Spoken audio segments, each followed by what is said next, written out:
চৈত্রের শুরুতেই জেলায় জেলায় উঠে আসছে জল যন্ত্রণার ছবি।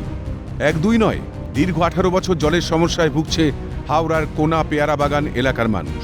প্রশাসনের দরজা থেকে খালি হাতে ফিরতে হয়েছে বলে অভিযোগ স্থানীয়দের। প্রায় 1.5 থেকে 2 কিলোমিটার দূর থেকে জল আনতে হয় তাদের। কখনো কখনো কিনেও খেতে হয় জল। আমার স্বামীকে মার খেতে হয়েছে, পুলিশরা ঠেলে ফেলে দিয়েছে, ধাক্কা দিয়ে মেয়ে ছেলেগুলোকে পুলিশরা ফেলে দিচ্ছে, মার খেতে হয়েছে। আপনারা জলের জন্য টাকা দিয়েছিলেন? হ্যাঁ, 10,000 করে বাড়ি পেছনে টাকা নিয়ে গেছে যে আমরা খাবার জল দেবো, কিন্তু খাবার জল দিয়ে কি বলবো, কোনো জলই দেয়নি। হ্যাঁ, করে দেবো ব্যাস, ওই যেই ভোট মিটে যাচ্ছে আর দাদাদের দেখা যাচ্ছে না, ঝামেলা মিটে যাচ্ছে। দাদারা তখন কোথায় চলে? অসুবিধায় পড়তে হচ্ছে? আমরা প্রচুর অসুবিধায় আছি। জল কত দূর থেকে আনতে হচ্ছে? আমাদের অনেক দূর থেকে। জলের সমস্যা না মিটলে ভোট বয়কটের হুঁশিয়ারি এলাকার মহিলাদের।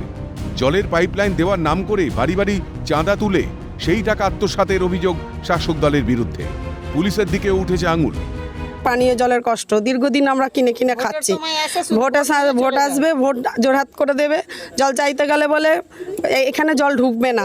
ভোট তো দেবো না, ঠিক আছে, কিন্তু আমরা কজন বলবো ভোট দেবো না? সবাই মিলে আমরা ভোট দেবো না, একতা হয়ে আমরা লড়বো। এটা 8,000 6,000 ধার দেনা করে আমরা টাইম কল বসালাম, তবু জল পাচ্ছি না। কেন জলটা পাচ্ছি না? কেন কেন কেনা জল পাচ্ছি? কেনা জল তো ধরতি থেকে আসছে, কেন কর্পোরেশন জল কেন পাচ্ছি না? আমরা 25 টাকা 30 টাকা করে জল কিনে খাচ্ছি, এই কর্পোরেশন জল পাবো না। কথা দিয়েছিল যে তোমরা টাকা দাও, অর্থাৎ শাসক দলের সদস্যদের টাকা তুলে নিয়ে চলে গেছিল। বলেছিল আমরা জলের যথারীতি যা কাগজ হয় নিয়মকানুন অনুযায়ী সব কাগজপত্র দেবো আমরা, কোনো কাগজপত্র দেয়নি, অথচ জলও নেই। দীর্ঘদিন ধরে লড়াই করতে হচ্ছে পানীয় জলের সমস্যার জন্য। দোরগোড়ায় লোকসভা নির্বাচন, ভোটের আগে কি মিটবে সমস্যা? হাওড়া থেকে প্রসেনজিৎ অধিকারী রিপোর্ট, ক্যালকাটা নিউজ।